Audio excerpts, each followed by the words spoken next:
예, 여기 예, 저번 시간에 이어서 저번 시간에 오늘 1인칭 우리 저번 시간에 봤던 게 세 가지 유형의 서술 상황 등에서 보고 있는데 주소적 서술 상황에 대해서 잠시 얘기했고, 오늘은 1인칭 서술 상황에 대해서 보겠습니다. 그 한 예로서 게테의 젊은 베르테의 슬픔과 이것을 영화한 동독의 그 에곤 긴트라고 하는 감독이 1970년대에 영화를 제작했는데, 그 제목이 역시 똑같은 젊은 베르테의 슬픔이라고 하는 그런 제목입니다. 에곤 긴트 영화 젊은 베르테의 슬픔에서는 편집자의 입장에서 비극식 결말을 암시하는 이러한 서원이, 앞에 나오는 서원이 이제 생략되어 있는 부분이죠. 이 영화는 소설처럼 베르테가 이주에 온 후에 쓴 편지 내용에서 시작되는 것이 아니라 베르테의 친구의 빌레름이 귀족들과의 대화를 구석에서 듣고 있는 장면으로 나타나고 있습니다. 그 장면 같이 한번 보도록 하겠어요. 이 부분이죠. 잠깐 앞부분하고 그 뒤에 부분하고 좀 소설하고 영화하고 차이점이 있는데, 그 차이점을 이렇게 우선 보여주고 있죠. 우리가 게테의 젊은 베르테의 슬픔이라는 소설에서는 그 베르테가 자기가 이제 시골에 이주를 해와서 한적한 가운데 있어서 자기의 그런 입장 상황에 대해서 편지를 쓰는, 자기 친구한테 편지를 쓰는 그런 장면들로 시작을 하죠. 그리고 이제 자연과 동화되는 관점에서 화가의 입장에서 이제 베르테가 그림도 그리고 화가의 입장에서 그렇게 서술해지는 부분이 나타나고 있습니다. 하지만 영화에서는 그와 달리 아까 조금 전에 얘기했던 빌레름 친구가 빌레름이 귀족들에게 대화를 구석에서 장면 시작하고 흑백 컬러로 화면이 구성되며 귀족 사이에 회의를 느낀 빌레름의 시각, 이게 이 앞부분에서 나타나고 있습니다. 네, 이런 부분이죠.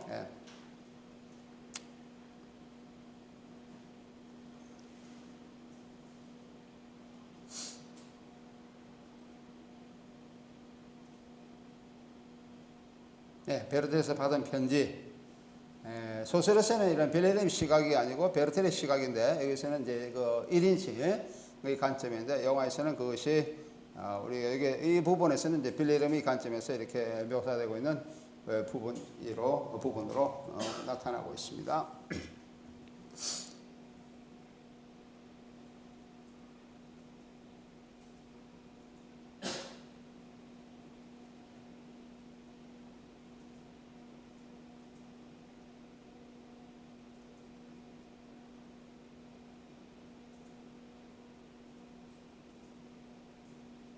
네, 편지를 이제 전달하는 그런 방식으로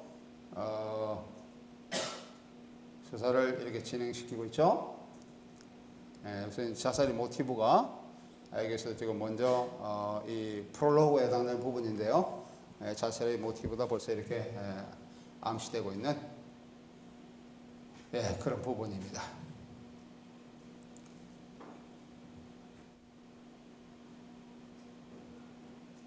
스위스, 그다음에 이태리, 이래서 서로 만난 이런 것을 서로 이제 편지의 그 서신 모티브, 이런 것이 이렇게 지금 그 오프닝 크레딧에서 먼저 이렇게 나타나고 있는 부분입니다. 그러니까 1인칭 소설의 시각과는 달리 표시되고 있는 그러한 영화의 관점을 우리가 지금 보고 있습니다.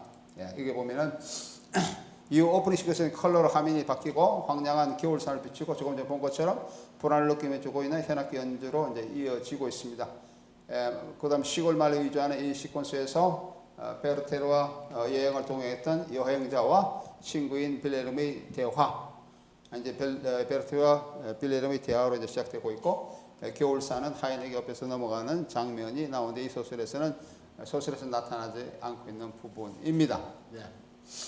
또 영화는 서술자인 빌레름, 이제 빌레름이 서술자로 많이 등장하는데, 빌레름 등장으로 시작하면서 베르테의 독백의 비중이 많이 이제 줄어들고 있죠. 그러면서 우리가 1인칭의 그런 소설, 서한테 소설 이런 것들이 상당히 이제 변하게 되는 그런 것을 보여요. 소위 그 소설 시가 이게 많은 변화를 보이고 있죠. 그래서 영화 대체적으로 소설의 같은 구조를 지니고 있지만 소설에서는 많이 서술되고 있는 자연에 대한 묘사는 영화에서는 많이 축소되고 문학에서는 자연 묘사가 굉장히 많았는데 이것은 굉장히 축소되고 약혼자 알베르트의 교환이 이별을 구하는 베르테보다 앞서가 나타나고 있는 이런 것들이 이제 서사 구조의 그 변화라고 얘기할 수 있죠. 서사군의 변화의 차이를 보이고 있습니다. 예를 들면 소설의 9월 10일자 펜트에서 나오는 베르테의 이별 모티브를 귀한 모티브보다 앞에 설정함으로써 서사의 전환점을 빠르게 가져가고 있는 것, 서사의 전환점을 빠르게 가져가고 있는 이런 관점들, 이런 것들이 영화와 소설의 차이점이라고 얘기를 할 수 있습니다. 예, 그 관점을 잠깐 볼까요? 예. 친구 빌리름과 베르테르가 같이 그 반드링하는 그런 장면을 조금 보여주고 있고요. 조금 스킵해서 보겠습니다. 그 다음에 여기서 나타나고 하면 이제 하이네의 등에 옆에서 하이네 등에 옮겨서 이동하는 그런 장면도 이게 서술되고 있습니다.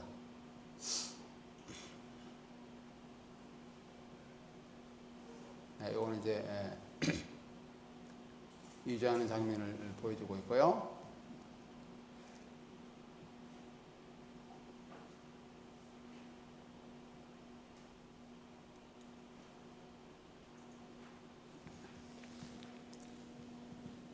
네, 여기가 이제 베르테르죠.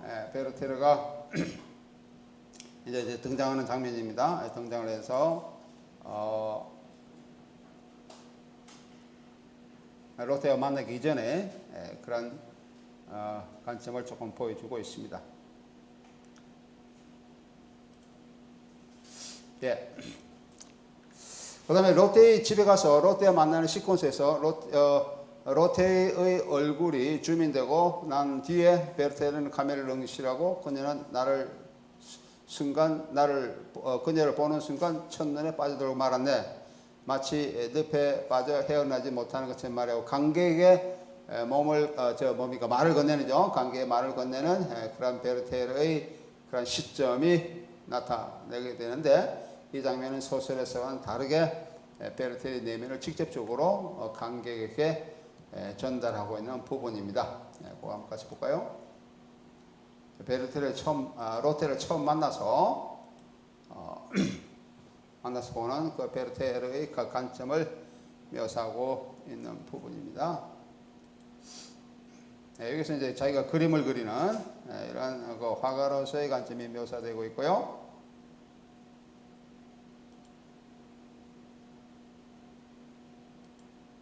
네.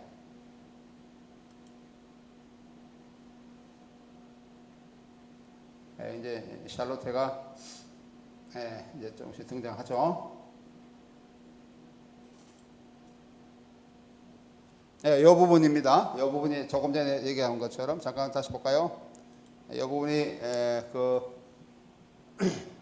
베르테르가 샬롯테를 대면하는 그런 장면이 되겠습니다. 예, 여기 이제 로테죠. 샬롯테. 이건 소설과 마찬가지로 아이들과 같이 등장하고 있는 그 장면입니다. 소설에서도 역시 아이들 많이 돌보는 그런 것으로 나타나고 있죠. 여기 베르테르가 처음 이제 보고 이 부분이죠. 보고 관객에게 말을 직접적으로 건네는 이러한 장면이다. 이런 장면은 특히 우리가 누벨바그에서도 많이 나타나고 있는 부분인데요. 관객에게 직접 말을 건냄으로 인해서 그 등장인물 사이의 그런 관점이 관객에게 직접 이렇게 향하는 그런 관점으로 바뀌게 되는 것이죠. 그래서 스크린 안의 그런 시점이 스크린 밖으로 빠져나오는 그런 것으로서 나타나는 것이 이렇게 관객에게 직접 말을 건네는 방법입니다. 그래서 여기는 베르테르의 내면을 직접적으로 전달하고 있는 부분이라고 얘기할 수 있고요. 그다음에 이어지는 무도회장에서 돌아가며 춤을 추는 장면이 경쾌한 음악과 함께 빠른 템포로 진행되고 있습니다.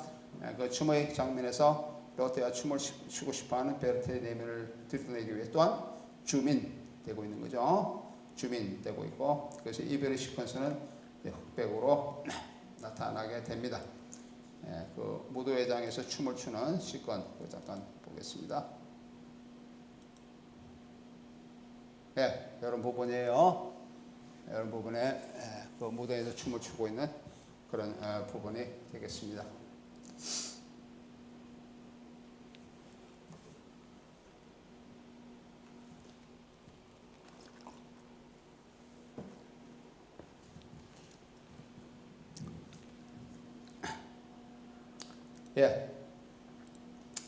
그 다음에 또 영화에서 베르테로의 헤어짐을 슬퍼하거나 이루어질 수 있는 사랑을 갈망한 롯데의 생각과 감정이 소설보다는 시각적으로 상당히 강하게 드러난다.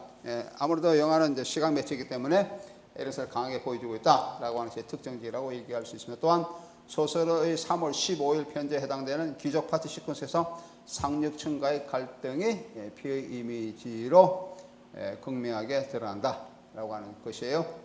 그 부분이 상당히 이 영화는 그 에곤 긴트라고 하는 동독 감독이죠. 1970년대. 그래서 동독에서 얘기하고 있는 것이 사회주의, 그죠? 사회주의의 그 리얼리즘을 표방하고 있는 그런 것이기 때문에 그 귀족에 대한 비판, 귀족 사회의 비판이 상당히 그거는 이제 괴테의 소설하고 상당히 차이점이에요.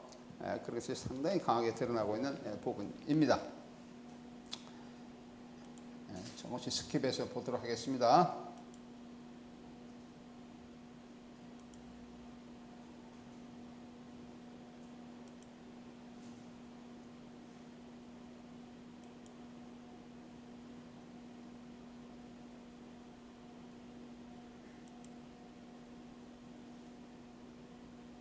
이거는 이제 흑백하고 칼라하고 조금씩 이제 바뀌는 부분이고요.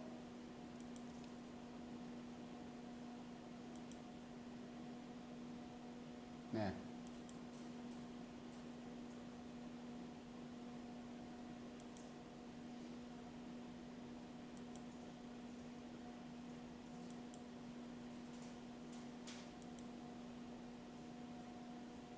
이거는 이제 알베르트라고 그 베르테르의 그런 논쟁도 이게 소설에 상당히 중요한 부분을 차지하고 있죠.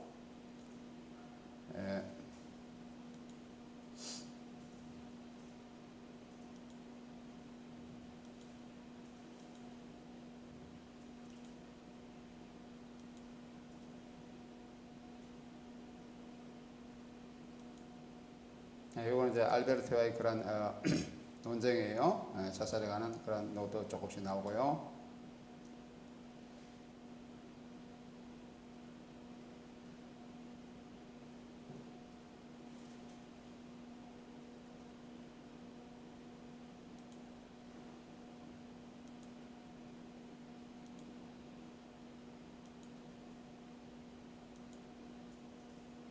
이거는 이제 그 알베르트와 로테와 베르테르와의 그런 관계를 보여주고 있는 그런 장면이라고 얘기할 수 있습니다.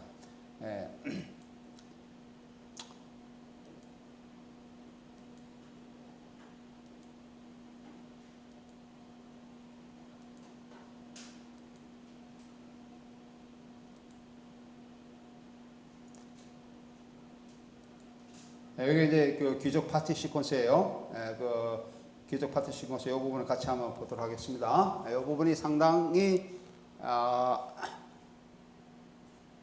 소설과는 차이점으로 사회주의적인 리얼리즘의 관점에 대한 것으로서 나타나고 있는 부분입니다.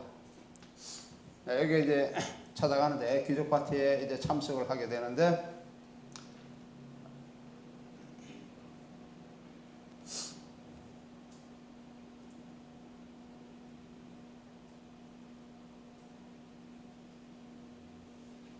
상당히 그 그로테스크한 이런 관점에서 귀족 파티 부분이 묘사되고 있습니다. 잠깐만 여기 우리가 해설 잠깐 보면은 아까 얘기한 것처럼 그 규칙파트 시퀀스의 상류층과의 상류계층의 갈등 이런 것들이 이제 상당히 그 차이점을 나타내고 있는 거예요.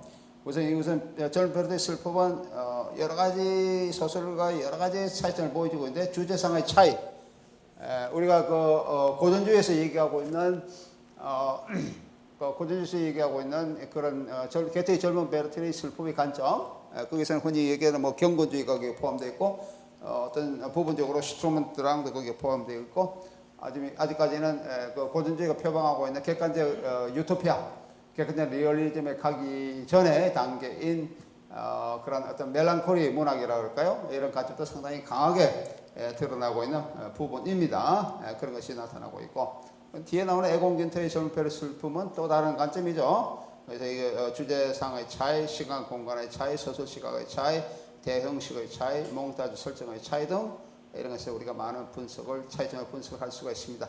특히 이제 상호 매체성 분석에서 사용된 이러한 분석을 좀 더 세밀해 보면은 주제상의 차이로는 계급 간의 갈등, 계급 간의 갈등과 사회 제도의 갈등, 갈등의 모티브가 강하게 드러나고 있고요. 이런 것들이 소설보다 더 강하게 나타나고 있습니다. 특히 귀족 파티의 시퀀스에서는 베르테가 귀족이 들고 있는 담배 파이프를 부러뜨린 장면, 이런 것들이 이제 상당히 강하게 드러나고 있습니다.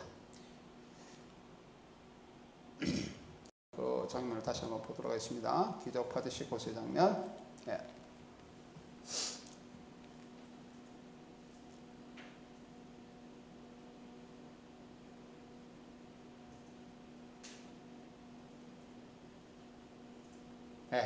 서로 이제 갈등적 요소를 이미 묘사하고 있죠. 그 귀족들이 불편한다 하는 그런 관점을 이미 드러내고 있고요.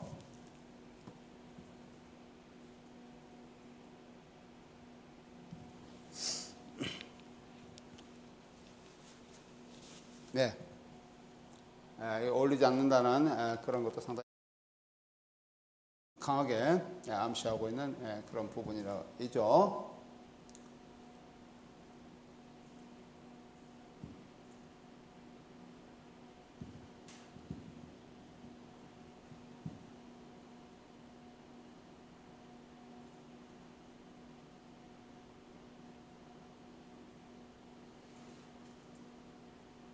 이제 그 피를 흘리는 그런 모티브, 이런 것들이 이 귀족 파티 시퀀스에서의 그런 갈등 관계를 굉장히 강하게 드러내고 있고요.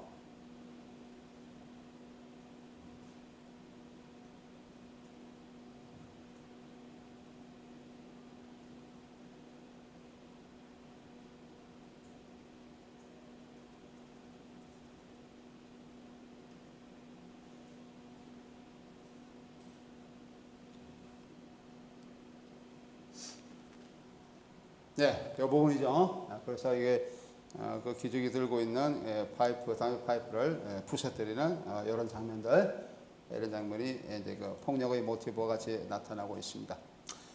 공간과 시간의 연습과 불연습 차이점은 그 무도회 시퀀스, 그다음에 로테의 초상화 장면, 귀족 파티 시퀀스 등 이런 데서 공간과 시간의 연습과 불연성을 볼 수가 있습니다. 또한 소설에서 이러한 자살은 영화에서는 소설과 달리 시퀀스로 나오지 않고 알베르티가 받았던 문수에서 사망한 것.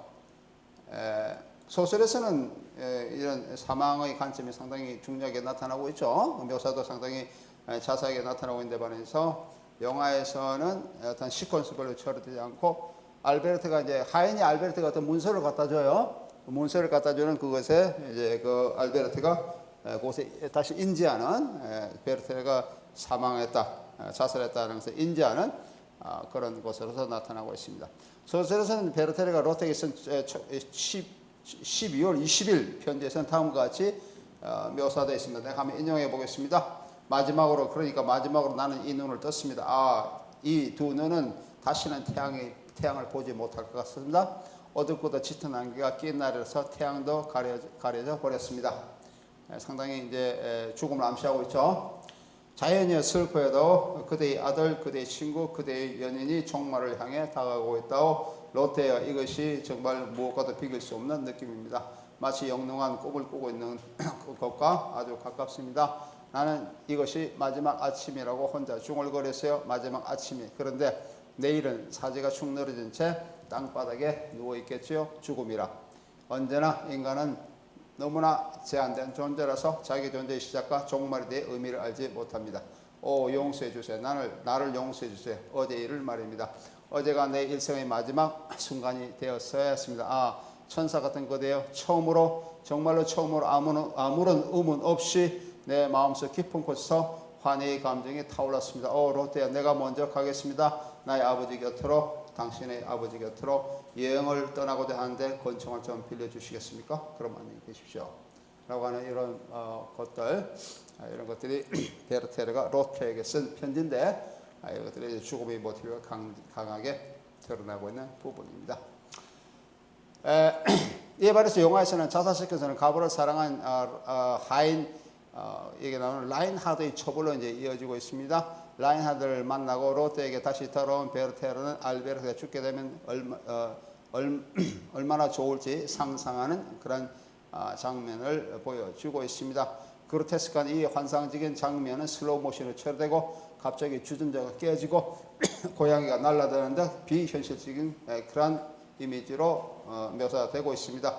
이러한 비현실성은 다시 하인이 체포되고 처벌받는 그런 장면으로 되돌아오고, 그래서 다시 이제 현실과 마주치고 있는 현실성을 다시 지니게 되죠.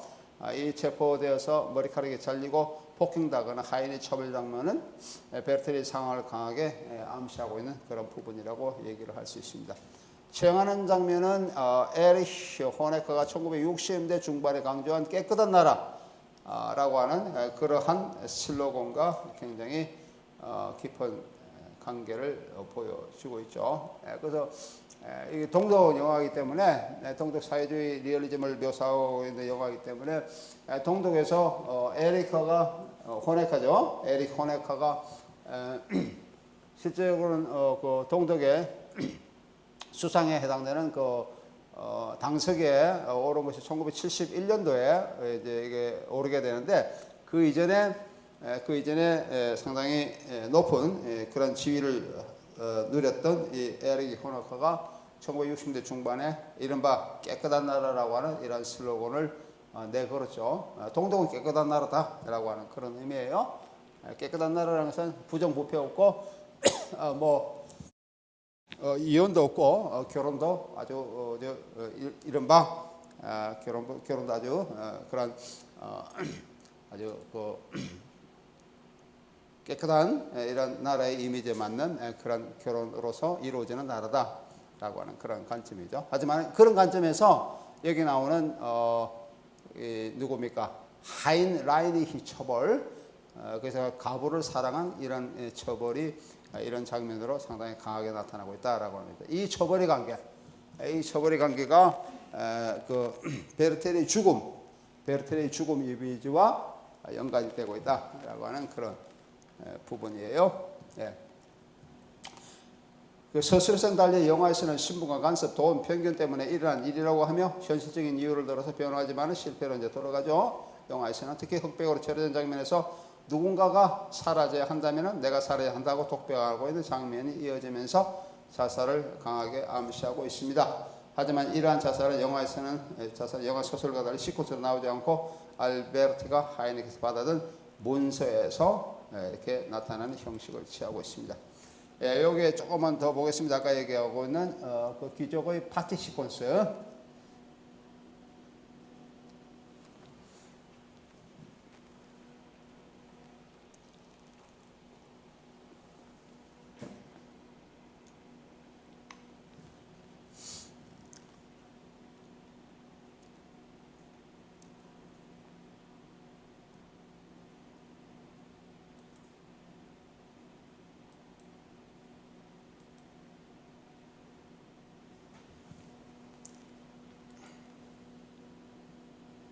이거는 이제 다시 베르테르가 떠나는 장면이고요.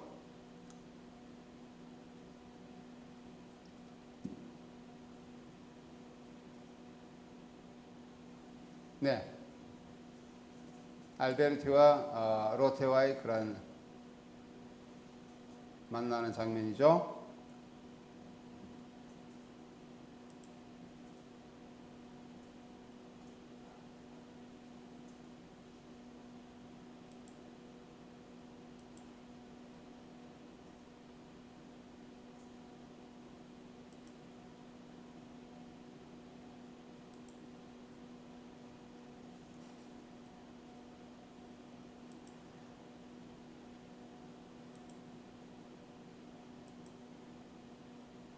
이 부분이 아까 하인입니다. 하인 라이니가 가브를 사랑했다는 그런 제목으로 이렇게 이제 모욕을 당하고 처벌받는 그런 장면으로 묘사되고 있는 부분입니다.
네, 여기 이제 마지막 편지를 쓰고 있는 부분이고요. 권총이 있으면서 이제 자살을 암시하고 있는 부분이죠.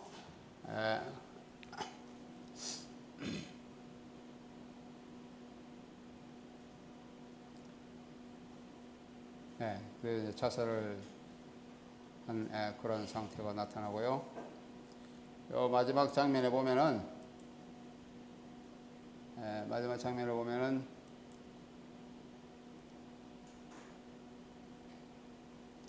하인이 여기 이제 알베르트한테 그 베르테르의 죽음을 알리는 그런 것으로서 영화는 끝이 납니다.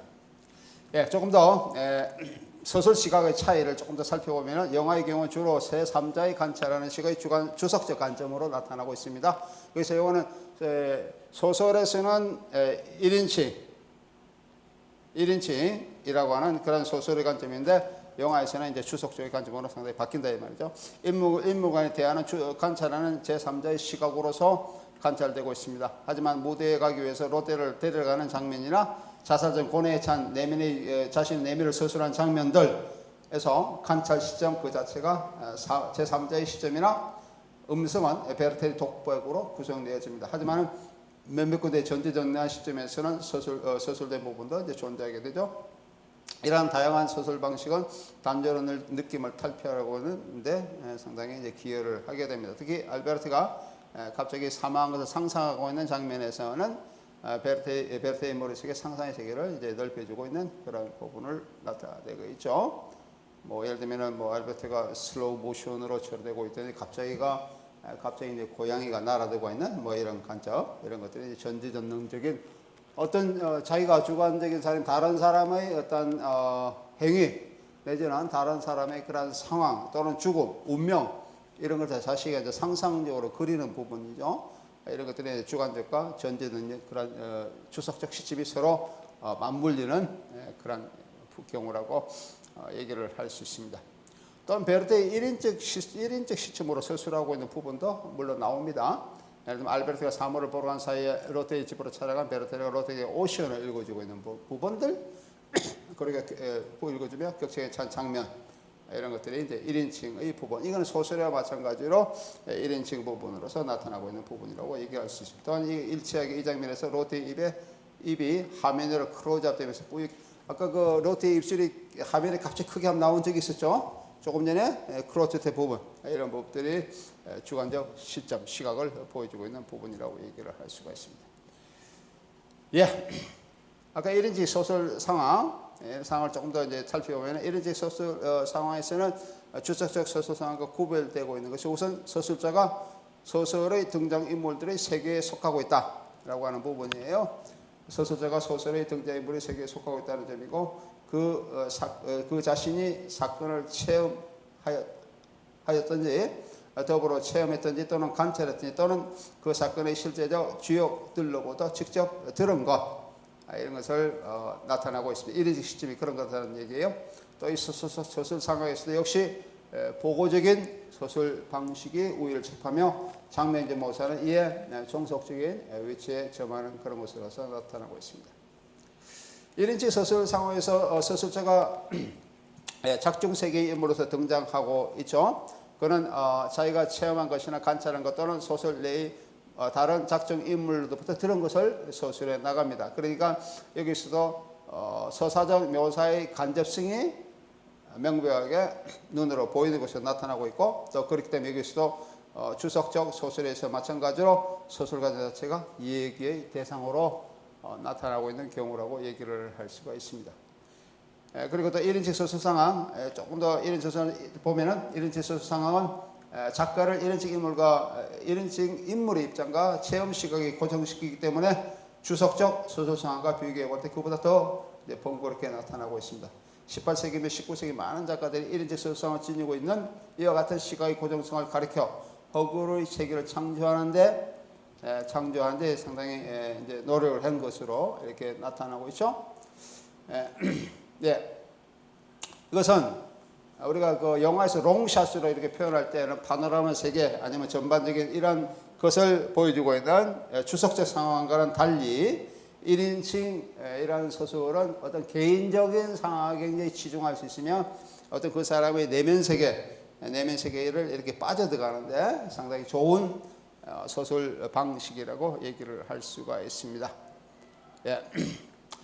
1인칭 소설 상황의 또 하나의 그런 특징 중에 하나가 이렇게 소설의 간접성을 작중 사건의 일부로 만들 수 있다라고 하는 겁니다. 그래서 그 소설자의 개성, 그 다음에 작중 세계에 대해서의 소설자의 입장, 그 다음에 작중 세계의 사건들에 대한 그의 자세가 그러니까 어떤 그 소설자 나라고 하는 것이죠. 1인칭 소설자. 물론 1인칭 소설자는 그 직접적으로 자기가 체험한 것을 그렇게 소설하는 방법이 있고 그게 저자가 나라고 하는 인물로서 소설하는 방법이 체험적 자아를 소설하는 방법이 있고 아니면 이제 그 저자가 자기가 체험을 하지 않았더라도 저희가 체험한 것처럼 이렇게 내어보내 소위 말해서 작가의 호구적 자아가 있을 수 있죠. 작가가 직접 다 하지는 않았더라도 자기가 생각을 하면서 나라고 하는 입장에서 소설을 나가는 크게 이제 두 가지 방법으로 나눌 수가 있는데 어떻든지 간에 자기가 이런 자세에서 소설자의 그런 관점이라든지 입장이라든지 사건들을 아주 자세하게 묘사하는데 상당히 도움이 된다라고 하는 것입니다. 특히 환상적 얘기를 할 때 이런 1인칭 시점의 관점이 아주 좋은 그런 소설 방식이다라고 얘기를 할 수 있어요. 왜냐하면 환상이라는 것은 어떤 특정한 인물로 환상을 보통 얘기하죠. 어떤 물론 전능자의 환상성이 있을 수 있습니다만 어떤 사건과 직접적으로 자세하게 묘사하는 데 있어서는 직접적인 그 소설자의 자아의 환상이 일반적으로 두드러지게 나타나게 되기 때문에 그렇습니다.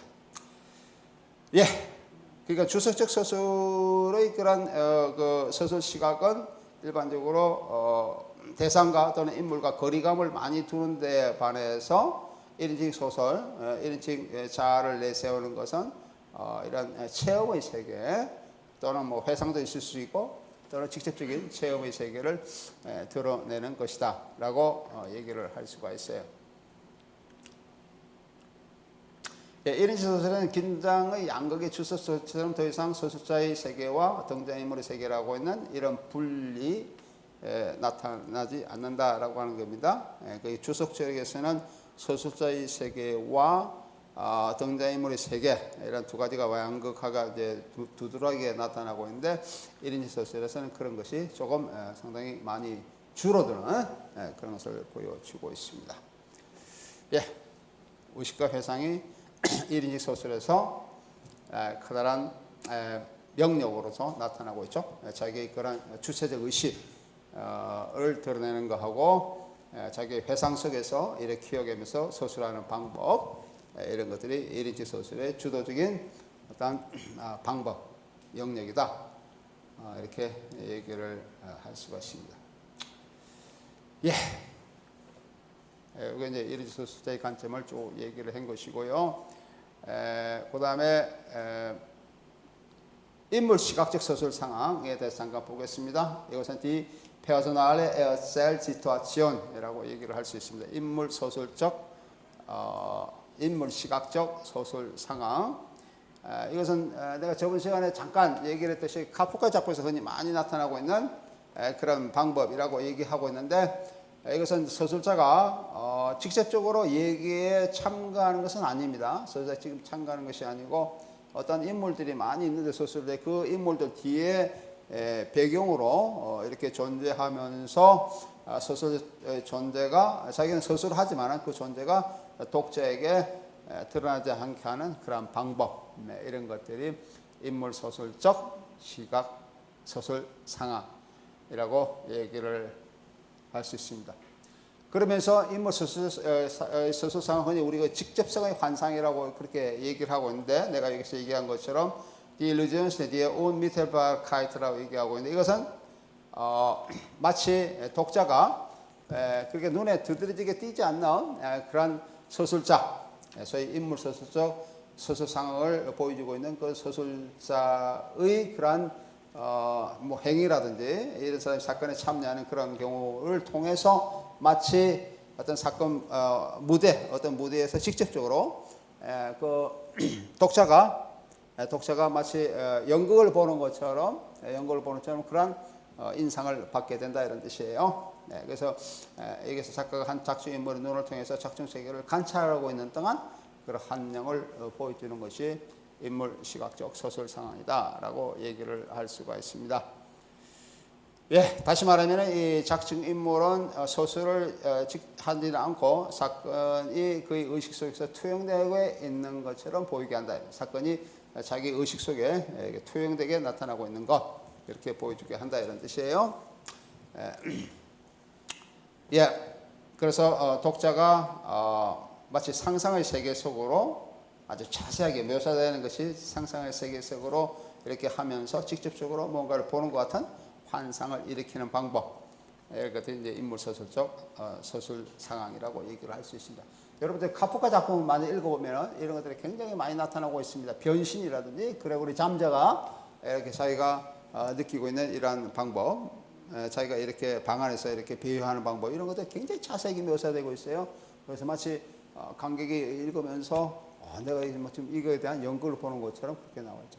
성이라고 하는 영화가 있습니다. 좀 있으면 우리가 영화도 한번 같이 볼 건데, 카프카의 성의 그 문학의 영화 한번 보면, 성이라는 것도 슈로스라고 하는 거, 어떤 가물가물한 어떤 성이에요. 어떤 마을에 조그만 성이 있는데, 여기 나오는 주인공인 카가 토지 측량사죠. 란트페어메스라고 하는 직업을 가진 토지 측량사인 그런 카가 그의 성에 도달해서, 왜냐하면 자기가 그게 그 부름을 받았기 때문에, 토지를 측량하라는 그런 부름을 받았기 때문에 그게 이제 도달하면서 성행하는 과정을 그리고 있습니다. 처음부터 끝까지 상당히 방대한 그런 소설인데, 처음부터 끝까지 저희 성에 도달하려고 하는 시도를 보여주고 있는 것이 성이라고 하는 영화예요.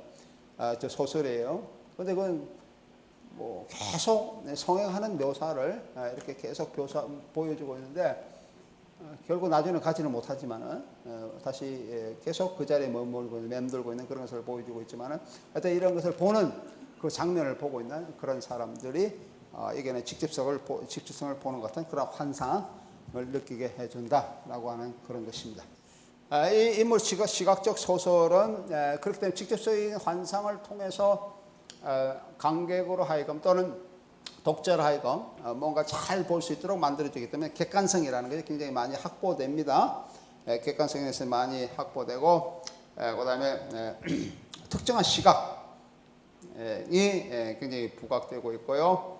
그 다음에 아까 얘기한 것처럼 잠재의식이라는 부분이 있잖아요. 의식과 잠재의식, 이런 부분들이 상당히 강하게 드러나고 있는 것이라고 얘기를 할 수 있습니다. 예. 그러니까 아까 그 서술자가 등장인물을 배우에 숨어서 이렇게 관객에게 서술하는 방식을 보고 있기 때문에 엄밀하게 얘기하면 서술자가 없는 서술이다 라고도 얘기를 할 수가 있습니다. 그래서 그 독자가 아무리 그 서술을 찾아보려 하더라도 그것이 잘 나타나지 않고 서술자가 그것을 서술하고 있는 그런 것도 인상을 별로 받을 수 없는 이런 것을 보여주고 있습니다. 예, 그래서 이 인물 서술 시각, 인물 서술적 서술 시각은 개인적, 현실적으로 우리가 현실을 바라보고 있는 개인적 시각이 어떻게 보면은 주관적 또는 자의적으로 왜곡되어 있는 그러한 것을 보여주고 있는 그런 하나의 시점이라고도 얘기를 할 수 있어요. 인물 시각적 서술에서는 주관적인 동기들이 잘 드러나지 않죠. 그래서 개인적 서술자의 환상이나 공상 이런 것들도 역시 잘 드러나지 않고 현실 묘사가 되고 있는 이런 부분들이 강하게 나타나고 있습니다. 즉 현실이 장면적으로 제시되고 있다라고 하는 거죠. 현실이 장면적으로 제시되고 있고 현실이 작적 인물의 의식 속에 투영돼. 이 의식 이런 게 상당히 중요한 용어입니다. 의식 또는 잠재 의식. 현실이 의식 또는 잠재 의식에 들어가서 장면화돼서 나타나고 있는 것이다 라고 하는 겁니다. 구체적으로 장면되고 나타나는 것. 예를 들면 뭐 우리가 그 변신해서 그 딱정벌레 커다란 그 곤충으로 변한 그리고 잠자의 그런 방의 모습이라든지 그게 주로 방에서 계속 나오려고 하는 것이죠. 그래서 나오려고 계속 시도하는 것. 이런 과정들, 이런 것들을 보면은 굉장히 자세하게 묘사되고 있는 부분이에요. 근데 그것이 의식적인 상황을 보여주고 있기 때문에, 그러면서 의식적인 상황을 보여주고 있기 때문에 현실과 직접적으로 연관되고 있는 부분이다. 라고 얘기를 할 수 있습니다. 예. 그러니까 아까 직접적인 환상을 요구하는 것, 직접 환상을 요구하는 것은, 직접적인 것은 독자라이건 그런 관심을 독특 많이 끌어들이면서 시각적으로 많이 끌어들이면서 독자에게 강하게 다가가려고 하는 그런 하나의 서술 기법이다 라고 얘기를 할 수가 있죠. 그래서 주적 서술자가 똑같은 의도를 가지고서 작품에서 독자에게 말을 걷는 이런 것과는 다르게 현실을 인식할 수 있는 그런 더 좋은 방법이 1인칭 서술 시각이라고 나타나게 되죠. 그래서 1인칭 서술시각은 등장인물 뒤에서 어떤 등장인물들의 역할을 하기보다는 그 뒤에서 나타나고 있는 이런 부분의 역할을 하기 때문에 어떤 성격이 강한 영웅이라든지 행동을 주도적으로 막 이끄는 이런 영웅의 인물은 이런 1인칭 서술 상황에서는 어울리지 않습니다. 주로 이제 뭐라 할까요? 뭐 낯선 자, 배척된 자, 현실과 거리감을 갖고 있는 자, 뭐 이질적인 자, 뭐 이런 사람들이 주인공으로서 나타나고 있는 그런 것이 여기 나오는 인물적 서술 상황의 그런 주인공이라고 얘기를 할 수 있습니다. 예를 들면 딱정벌레로 변한 그러한 그레고리 잠자라든지 또는 성에서 나타나고 있는 K라고 하는 인물들, 여기에 해당되는 인물이라고 얘기를 할 수가 있죠. 예. 그래서 다음 시간 지금 잠깐 볼게요. 성이라고 하는 것을 잠깐 보겠는데요. 이것이 문화가 영화화돼서 어떻게 나타나고 있는지, 그래서 카프카의 그런 관점과 어떻게 틀리는지 이런 것을 같이 한번 잠깐 보려고 합니다. 그래서 여기 프란츠 카프카의 성을 이게 나오는 누굽니까? 미카엘 하네케라고 하는 감독이죠. 이 사람은 이제 오스트리아 영화 감독인데 이제 포스트 모더니즘 영화의 부분으로서 성을 이제 쓰고 있습니다. 성을 이렇게 이제 영화로 만들어주고 있는데 흔히 언익에서 하네케 영화에서 나타나고 있는 그 거부의 변증법으로 이런 것을 묘사하고 있습니다. 하네케 잠깐 보면은 영화를 보고 이제 하네케 잠깐 보면은 오스트리아 감독인 미샤엘 하네케고 이 사람은 이제 아방가드 예술전통을 그대로 토대로 하면서 다큐멘터리 리얼리즘을 추구하는 이러한 성향의 감독입니다. 그래서 이 다큐멘터리라고 하는 관점, 줄거리와 등장인물이 다큐멘터리 영화를 모델하고 있다는 점에서 현실을 사물화하고 있다.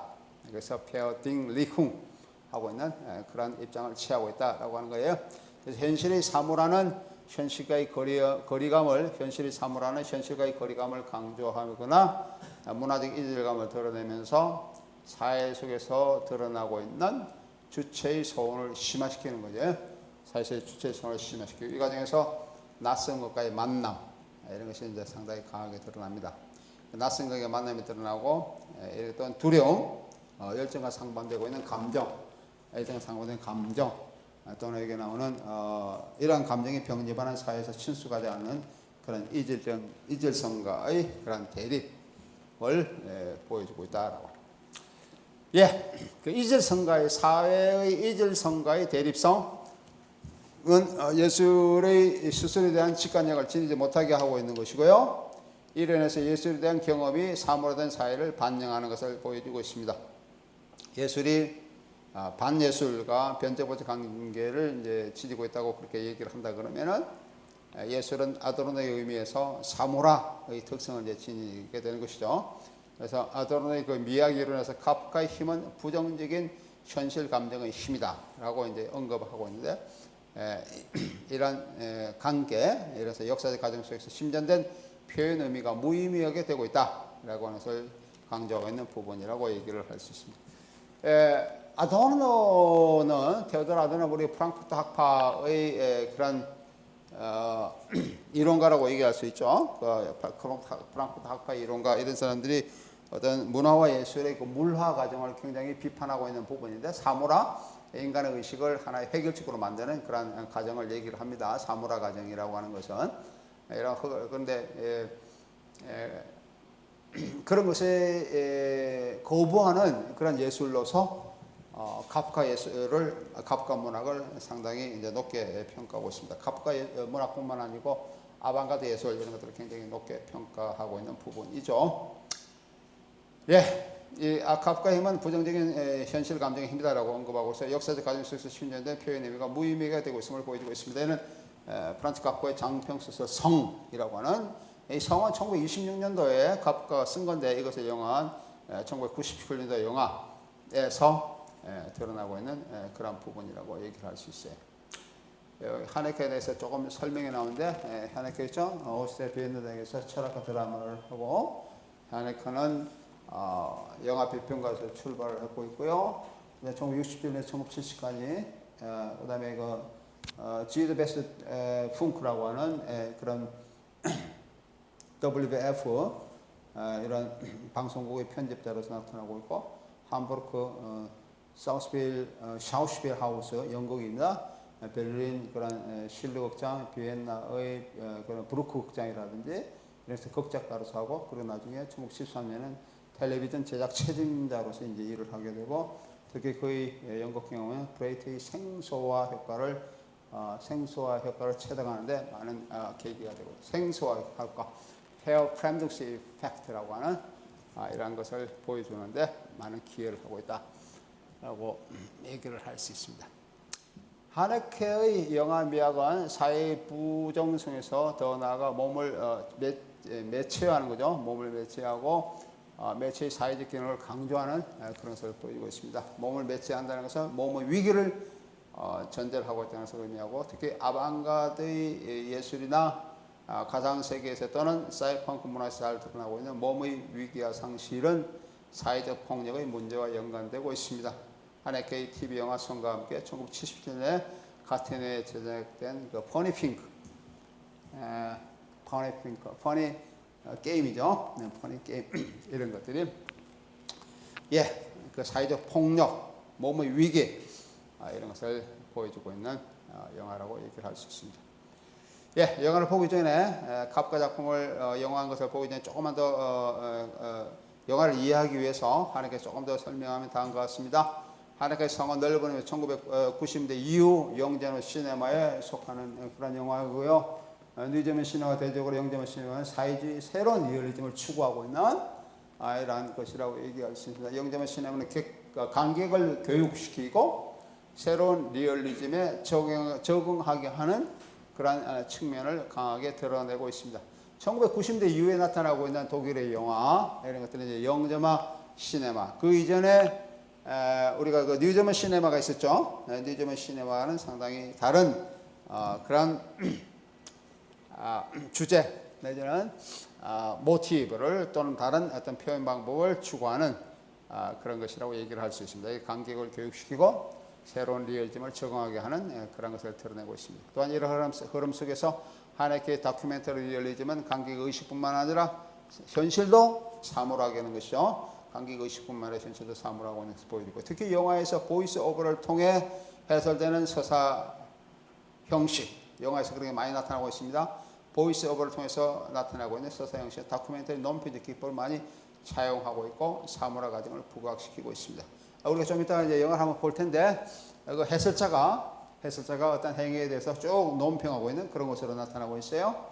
이런 것들이 이러한 사물화 과정에 사물화 과정을 보여주고 있는 그런 경우이다라고 얘기할 수 있습니다. 또한 이러한 다큐멘터리 리얼리즘을 드러내는 하네케의 에피소드 기법, 우리가 이제 보겠지만 에피소드로 짤막짤막하게 어떤 이렇게 분절된 이런 서사 기법을 보여주고 있는데, 에피소드 기법은 관객에게 비유적으로 밀폐된 환상을 통해서 현실을 비판할 수 있는 열린 공간을 마련해 주고 있습니다. 에피소드는 자꾸 짤막짤막하게 이렇게 끊어야 되기 때문에, 끊으면서 어떤 얘기 형식을 계속 이어나가는 그런 형식이기 때문에 이런 것들이 중단 내지는 단절된 부분에서 어떤 그 열림, 그죠? F는 의미의 열림입니다. 의미의 열림 또는 열린 공간, 이런 것이 이제 드러나고 있는 경우다라고 얘기를 할 수 있어요. 특히 대화 설정의 축소가 적어질수록, 대화설 축소가 적어질수록 영화 이미지의 비유적인 서원화 과정은 더 강하죠. 서원화는 더욱더 멀어지는 것을 얘기합니다. 독일어로 하면 엔트프렌덤, 현실에서 주체가 점점 더 멀어지는 이러한 이러한 현상이 더욱더 많이 나타나고 있다, 강화가 되고 있다라고 얘기를 할 수 있어요. 하네케 영화에서 다큐멘터리 리얼리즘의 주제는 사회적으로 구조화된 낯섦과 이타성 내지는 이질성에 관한 사회적 폭력성을 많이 드러내고 있습니다. 그래서 우리 그 미하엘 하네케의 영화를 우리 흔히서 폭력의 미학이라고 많이 얘기를 하고 있는데, 이러한 폭력성이 이 영화 하네케의 영화 미학의 상당히 주도적으로 많이 나타나고 있다. 이 폭력성이 어디로 오느냐 그러면은 사회가 구조화된 그런 낯섦으로 이루어지고 있고, 이타성, 알테리티 또는 독일어로 하면 알테리테트, 이타성이라는 것은 자기와 동떨어진 어떠한 다른 주체와 다른 어떠한 또 다른 자아가 존재한다라고 하는, 아니면 또 완전히 다른 타자가 존재한다고 하는 그러한 경우를 나타내고 있죠. 이런 데서 폭력성이 드러난다 이런 뜻이에요. 그래서 이런 폭력성이 다른 의미의 폭력성과는 다르죠. 성유진의 그 영화인 제7의 대륙, 데어 지벤테 콘티넨트 1989년도에요. 또는 베니 비데오 1992년도에서처럼 주인공은 죽임을 당하거나 내쫓기고 감시를 당하는 공포에 처하는 이러한 것을 보여주고 있습니다. 하지만 그들은 이런 상황에서 항변을 하거나 변호를 또 구하지도 못하고 있는 처지를 보여주고 있죠. 그들에게 도덕성의 제시는 하등의 도움이 되지 못하고 있습니다. 제7의 대륙과 베니의 비교에서 그들은 원인을 모르고 죽어가는 물고기나 돼지의 모습에 유사하게 나타나게 됩니다. 하네케 영화 주인공은 이유가 뜻하게 않는 모호한 상황에서 가해자는 형별 또는 폭력의 피해자로 이제 나타나게 됩니다. 베니 비데로라고 하는 그런 영화는 어떤 그 주인공이 청소년들이죠. 청소년들이에요. 그래서 이 영화를 보면은 그 베니라고 하는 12살 정도 된 아이예요. 베니나 12살 된 아이가 우연히 자기의 그런 친척집에, 아마 그 영화에 삼촌으로 나오는 것을 기억하고 있는데, 자기 친척집에 가서 자기 친척이 가서 그 돼지를 이렇게 도살하는 장면을 이제 목격하게 됩니다. 그 돼지를 도살하는 아주 잔인한 장면을 목격이 가는데 그걸 자기가 비디오로 담았어요. 비디오로 담아가지고 자기 집으로 돌아왔는데 마침 그 도살하는 기구도 여러 원통에 이렇게 좀 긴 이런 도구인데 그걸 같이 이제 자기가 가지고 와요. 그게 이 벤이라고 하는 학생은 좀 독특하게 사회와 단절된 아까 이질성이라 그런다요. 이 사회 구조의 낯섦 이런 것으로 인해서 주인공들이 사회와 단절된 이런 곳에서 생활을 합니다. 이 벤이라고 하는 이 아이는 학생이죠. 이 아이는 외부로 나가는 것이 다 차단되었어요. 그래서 외부 상황을 자기가 외부에 모니터를 설치해서 자기 방에 있는 이런 모니터로 이런 것을 통해서 외부의 상황을 알게 되는 이런 방. 그리고 자기의 그런 방에는 전부 다 비디오를 볼 수 있는 장치로 된 이른바 미디어의 동굴 속에 살고 있습니다. 이 학생은 취미가 비디오를 빌려서 그것을 보는 것이 거의 자기가 하루의 일과의 전부예요.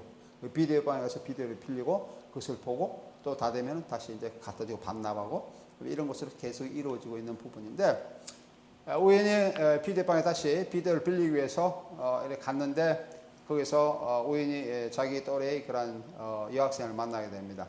만나서 이 여학생을 자기 집으로 데리고 와요. 초청을 하죠.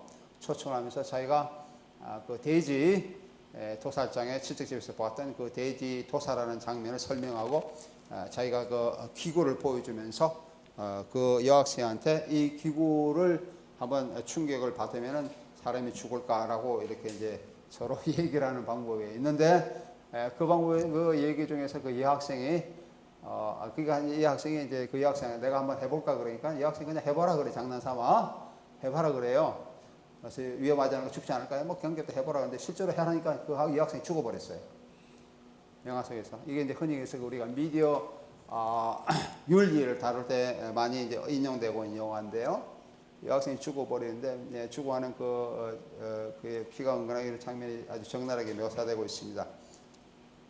죽어서 이렇게 지내고 있는데 여학생은 이제 그런 것을 자기 부모도 알았어요. 자기가 이제 조금 이따 알게 되는데 그 부모와 벤이라고 하는 그 학생이 같이 부모가 협력해서 그 여학생의 시체를 이제 치웁니다. 다른 데로 이제 이렇게 은폐시키고 이 부모는 이 자기 아들을 구하기 위해서 여행도 다니고 다른 데로 이제 아이 마음을 잊게 만들기 위해서 그렇게 행동을 하다가 나중에 경찰의 추격을 받고 마지막에 경찰에 출두하는 그런 장면으로 끝납니다. 경찰에 출두했으니까 아마 거기에 대한 뭐 재판도 있을 것이고 이제 처벌을 받게 되겠죠. 그런 식으로 끝나는 것이 이 영화인데 그게 특히서 벤이라고 하는 그 주인공의 그런 태도, 이런 생활 이런 것들이 거의 미디어를 통해서 나타나는 미디어 동굴, 우리 흔히 플라토의 동굴에서 얘기하는 것처럼 미디어 동굴에서 살아가고 있는 이런 모습을 보여주고 있는 것이 그 역시 뭐 폭력성이죠. 사회 폭력성을 보여주고 있습니다. 이런 것들이 여기 나오는 것처럼 그 한 영화의 제7의 대륙이라든지 베니의 비디오, 특히 베니의 비디오는 돼지의 죽음과 마찬가지로 인간의 죽음을 같이 동등하게 거의 유사하게 묘사하고 있는 그런 부분이라고 얘기를 할 수가 있습니다. 예, 하네케상은 1990년대 독일 영화에서 주로 나타나고 이러한 소시민의 사회에 대한 비판을 나타내고 있고요. 아도르노가 예술은 직접적으로 사회로부터 연역되지 않는 사회에 대한 사회의 반대 명제라고 이제 얘기를 하고 있는데 비판으로서 얘기를 하고 있는데 이는 하네케도 상당히 유사하게 나타나고 있습니다. 그래서 하네케는 그 비판으로서 말하고 있는 거부의 변정법 이런 것들 낯섦의 차이로 이제 발전시키면서 포스트 모더니즘 문화의 유희 방식으로 이제 옮겨가고 있다라고 하는 것이 좀 차이를 좀 얘기를 하고 있습니다. 그는 한 인터뷰에서 포스트 모더니즘과 포스트 모더니즘 시대, 포스트 모더니즘 이후의 시대죠. 이후 시대에서 비판 이론의 거부의 변정법. 독일어 하면 Verweigerungs Dialektik이라고 얘기할 수 있습니다. Verweigerungs Dialektik 그 자체는 문화 몰렉의 유희 방식이다. 라고 얘기를 했습니다. 다시 말하면은 이 거부의 변정법, 아도르노가 얘기했던 거부의 변정법 이런 것들이 자기가 이제 강하게 수용하고 있음을 이렇게 드러내고 있죠. 그래서 그 포스트 문화에 적용될 수 있는 있다고 얘기를 하고 있는 하네케의 의미에서 이 거부의 변정법은 문화 몰락의 방식이다 얘기를 하고 있고 거부의 변정 하네케의 사회 비판은 브레이트의 의미에서 생소화 과정과도 굉장히 유사하게 나타나고 있는 경우이다라고 얘기를 할 수 있습니다. 이 생소화 과정, 저희 이거 프렌드스 이펙트라고 하는 브레이트의 생소화 과정, 제스처, 언어의 단편화, 관객의 비판적 시각, 예술가가 언어의 일상적 사용에서 벗어나려고 하는 일탈의 미학, 그죠? 데비아치온스 에스테틱이라고 얘기할 수 있습니다. 일탈의 미학, 데비아치온스 에스테틱 이것과 또는 이를 통한 사회 비판적 관점을 보여주고 있는 것이라고 얘기를 할 수 있습니다. 그래서 하나님께서 나타나고 일탈의 미학은 등장인보다 상황을 부각시키고 아까 얘기하는 우리 카프카식 소설 방법을 조금 전에 내가 얘기했잖아요.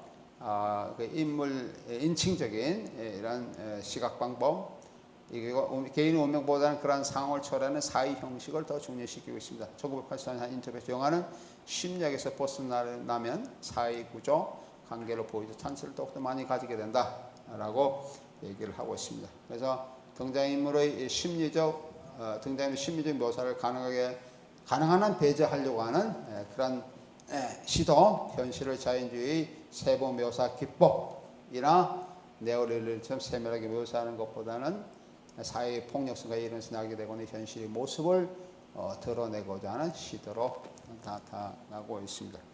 예, 오늘은 여기까지 하고 다음 시간에 여기 카프카의 성이라고 하는 그런 소설이 영화로서 나타나고 있는데 어떤 차이점을 보여주고 있는지 여기에 성에 대해서 이 성을 아주 잘 이렇게 보여주고 있는데 서술 과정 시각에서 어떤 차이점을 보여주고 있는지 다시 한번 얘기를 하도록 하겠어요. 네, 그만.